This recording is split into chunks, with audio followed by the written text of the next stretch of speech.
Assalamualaikum warahmatullahi wabarakatuh. Eh, Dalam PCT batch 6-7 ini, saya selaku presenter saya akan membawakan yang berhubungan dengan tema reference in narrative text. Nah, apa itu reference in narrative text? Kita suka membaca fiksi. Fiksinya bermacam-macam, ada tebal, ada yang tipis, dan juga tentu bacaan yang kita baca itu mempunyai karakter yang berbeda.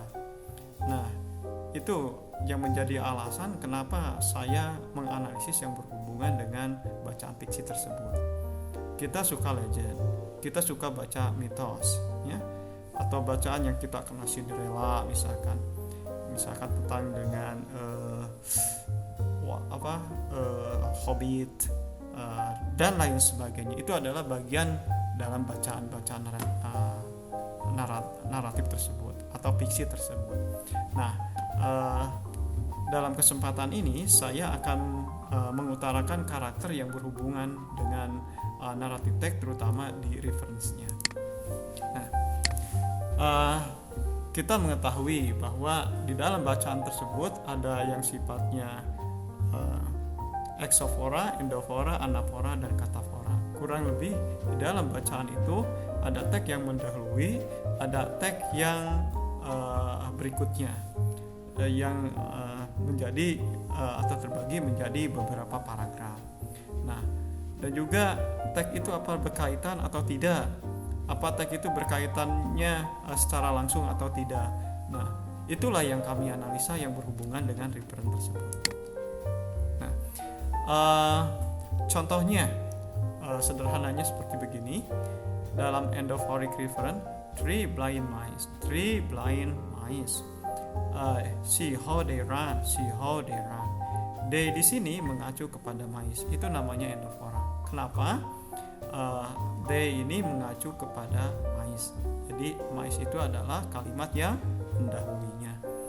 Contoh berikutnya adalah exophoric reference. Contohnya, it's snowing, it's hot today. It's itu exophoric. Apa itu exophoric?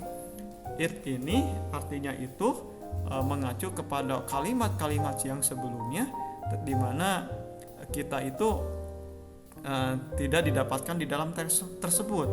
Makanya dikatakan context of situation. Situation itu apa? Di luar yang ada di dalam konteks tersebut.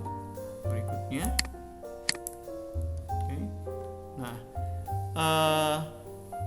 Kami analisa, kami break dalam setiap kalimat itu adalah menjadi seperti begini, karena tiap kalimat itu adalah mempunyai karakter. Contoh, the two heights two walls along the roadside. The itu adalah sebagai deictic, two adalah nomor numeratif, height sebagai epithet, stone sebagai classifier, wall sebagai thing, along the roadside sebagai qualifier. Nah, seperti itulah yang kami analisa. Nah, dalam klasisnya apa? Seperti ini juga, determiner, numeral, adjective, noun, dan juga prepositional group. Oke, berikutnya. Personal reference apa? Contoh, I had a cat. The cat flees me. Take mine. My plate's empty. I, me, mine, my itu adalah artinya saya. Tetapi dalam penulisannya ada sebagai subjek, ada sebagai non subjek, ada yang sifatnya kepemilikan mine dan my, itu sebagai head dan juga sebagai modifier.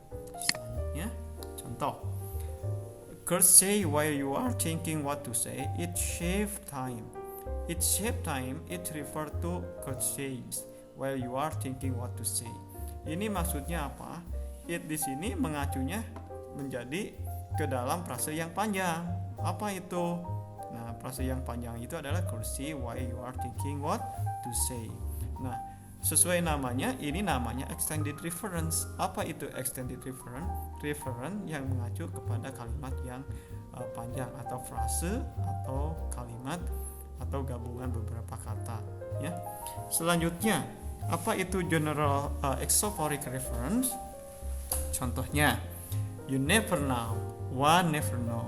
You and I itu adalah mengacu kepada manusia, human individual. Nah, kenapa kita otomatis tahu one itu nggak mungkin tumbuhan, nggak mungkin binatang. UN1 itu adalah pasti mengacu kepada manusia. Itu yang namanya adalah isophoric reference. Selanjutnya,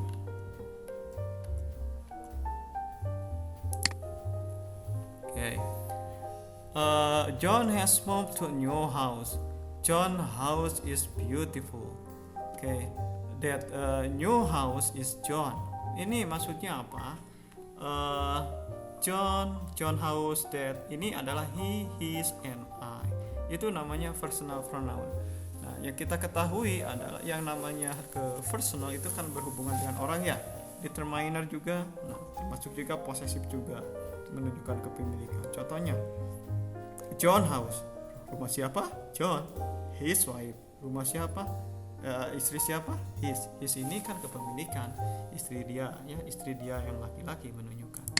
Selanjutnya, cataphoric reference adalah yang mengacu kepada kalimat berikutnya ya, setelahnya. Contoh, he who hesitates is lost. He mengacu kepada who hesitate. Ini namanya cataphoric. Beda yang seperti tadi ya, anaphorik. Kalau cataphoric itu adalah ke kalimat berikutnya, kalau anaphorik itu ke kalimat yang sebelumnya. Selanjutnya, oke. Yang kami teliti juga adalah berkaitan dengan ini, demonstrative reference. Nah, ya, demonstrative apa itu? This, that, this, those, here, there, now, and then. Participant, this. Di sini kan artinya itu ya, this ini yang jamak. Circumstance, keadaan. Here, there, di sana, di sini, sekarang, kemudian.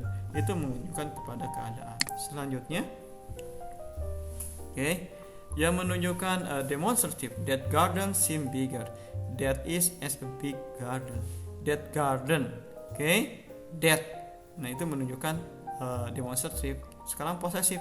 Your garden, yours, menunjukkan apa? Kepemilikan. Itu yang namanya as modifier and as and di dalam demonstrative and possessive. Selanjutnya, oke. Nah, tentu di dalam kalimat itu tidak lurus begitu saja. Ada yang sifatnya membandingkan. Contoh itu namanya adalah comparative reference. Ada yang sifatnya general, ada yang sifatnya particular. Apa itu? Nah, kami beri kalimat itu ya, kata-kata tersebut menjadi begini. Ada yang sifatnya identity, seem equal, identical. Itu kan menunjukkan persamaan ya. Similarity juga, such, similar, so similar, likewise, itu juga sama. Difference, yang menunjukkan perbedaan. Ada difference, otherwise, perbedaan kan. Numerative yang menunjukkan nomor, more, fewer, less, further, dan seterusnya. Yang menunjukkan epithet, contohnya ada better, so, bla bla bla, as, more, as, equally. Nah, ini semuanya adalah kalimat itu kan ada yang sifatnya membanding.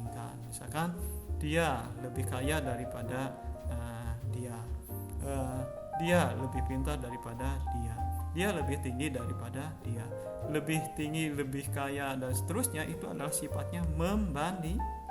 Selanjutnya, nah ini dalam contohnya, oke. Comparative adjective, easier, more difficult, so difficult, faster, dan seterusnya. Selanjutnya, oke. Nah, kalau kita analisis, kita break, inilah yang kami analisa ya dalam referent tersebut. Nah, apa itu menjadi beberapa nih? The pronominals ya. Selanjutnya juga berhubungan dengan demonstrative juga, fungsinya seperti apa, comparative, dan juga functioning, aesthetic, numerative, epithet, dan adjunct, submodifier. Nah, kalau kita pecah ya, yang sifatnya referen itu adalah seperti begini. Dan juga saya memberikan kodenya supaya untuk memudahkan dalam penganalisaan tersebut ya. Nah, yang kami gunakan adalah summary of cohesion and calling scheme. Di dalam referen itu adalah seperti begini, hadirin. Nah, lalu kita aplikasikan bagaimana ke dalam bentuk bacaan. Seperti ginilah. Nah, yang tadi scheme tadi dijatuhkan ke dalam bacaan ya. Kalimat 1 ini, kalimat 2, kalimat ketiga, kalimat 4, kalimat kelima. Kohesive itemnya ada this di dalam kalimat itu, ada his, ada the, ada there juga yang menunjukkan circumstances, keadaan. Ada juga yang menunjukkan sebagai personal pronoun, he, him, his sebagai subjek di sini. Nah, di sini juga sebagai possessive juga ada. Nah, semuanya ditibulkan seperti gini. Distance-nya yang menunjukkan zero ini menunjukkan kedekatannya dekat, tidak ada pembatas. M1 itu kalimat itu ada dibatasi. Ya, kalimat itu. Kalimat 1 ada kalimat 2, ada kalimat 3. Ternyata kalimat 2 itu adalah membatasi bertemunya antara referen kalimat 1 dengan berikutnya. Jadi dibatasi oleh kalimat yang kedua misalnya gitu ya. Lalu kalimat ketiga nyambung ke dalam kalimat 1 sehingga ada M1, ada juga M2 dan seterusnya ya. Nah, dalam bacaan-bacaan itu adalah seperti begini. Dalam bacaan-bacaan tersebut selanjutnya ini ada kalimat 6, 7, 8, 9, 10. Nah, ini semuanya analisis. Ada yang berhubungan dengan circumstances, ada yang berhubungan dengan persona, ada demonstratif, ada juga epithet juga di sini muncul, the juga muncul di sini banyak sekali ya yang berhubungan itu. Selanjutnya juga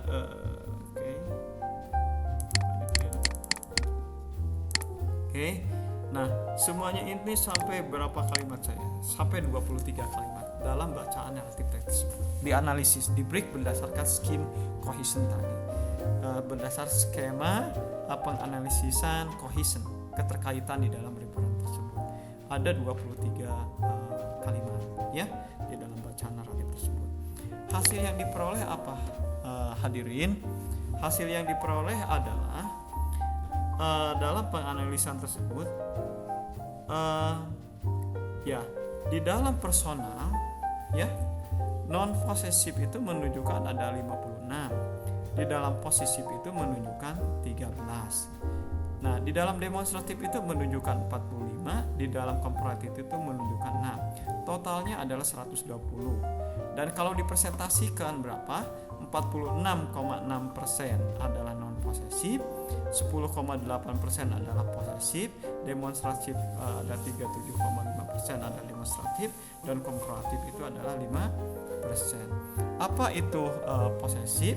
Tadi misalkan his, her, theirs, misalkan their books, bukunya ya, our book, buku kami, itu adalah posesif. Non posesif independent, he, she, it, their, misalkan he ya, itu adalah yang sifatnya non posesif. Itu yang paling besar. Berapa itu? 56%, 56 atau 46,6%. Demonstratif apa? Demonstratif yang menunjukkan misalkan this, those ya, itu menunjukkan 45%, 37,5%. 45 kohesi ikatan dalam kalimat tersebut. Komparatif apa? Yang tadi yang sifatnya membandingkan misalkan more beautiful ya, easier, clever. Nah, itu adalah sebanyak 5%, yang paling sedikit. Nah, inilah yang menjadikan karakter ya di dalam cohesive ties, di dalam referen tersebut, di dalam bacaan fiksi tersebut ya, yang di dalam naratif teks tersebut, fiksi atau naratif teks tersebut. Jadi saya kira hadirin ya, dalam penganalisisan yang fiksi tersebut berkaitan dengan cohesive ties, terutama di dalam referen, akan memunculkan seperti begini. Kita bisa menganalisis yang berhubungan dengan fiksi yang lain, contohnya dengan mitos, misalnya dengan legend, ya bisa mempunyai karakteristik seperti begini. Saya kira nggak akan jauh, ya. Mereka banyak non posesifnya adalah dominan dibandingkan dengan posesif, walaupun ininya berbeda, ya tergantung jumlah teks yang kita analisis. Atau misalkan lewat internet banyak bacaan ya yang berhubungan dengan bacaan naratif teks, kita analisis yang berhubungan dengan fiksi tersebut. Dengan analisis ini saya kira hadirin hasilnya tentu berbeda, tetapi ya bisa jadi ini tidak akan jauh. Karena apa? Ini adalah karakteristik dari teks narasi tersebut, dalam teks fiksi tersebut. Berbeda kalau kita menganalisis yang berhubungan dengan news item, yang berhubungan dengan non fiction, misalkan buku, atau dengan berhubungan dengan map dan lain sebagainya. Ya itu di dalam based on genre mempunyai bacaan itu luas, amat luas. Nah, kita tergantung mana yang kita akan analisa, ya. Dan dalam teks tersebut pasti akan mempunyai karakteristik. Nah, kenapa saya tertarik untuk menganalisa yang berhubungan dengan fiction atau naratif teks tersebut adalah kita suka baca fiksi, ya. Fiksinya macam-macam, ada yang tipis, ada yang tebal, ya. Dan juga ternyata karakteristik dari bacaan fiksi itu adalah seperti begini, yang seperti saya tampilkan di dalam conclusion tersebut, walaupun saya analisis adalah sebagian. Dan saya kira ini bisa jadikan referensi juga untuk hadirin semuanya yang tertarik ke dalam penganalisaan bahasa. Inilah tema yang berhubungan dengan reference in narrative dalam cohesions atau cohesive ties. Demikianlah hadirin, mudah-mudahan ada guna dan manfaatnya apa yang saya utarakan. Selebih dan kekurang itu adalah dari saya sendiri. Wassalamualaikum warahmatullahi wabarakatuh.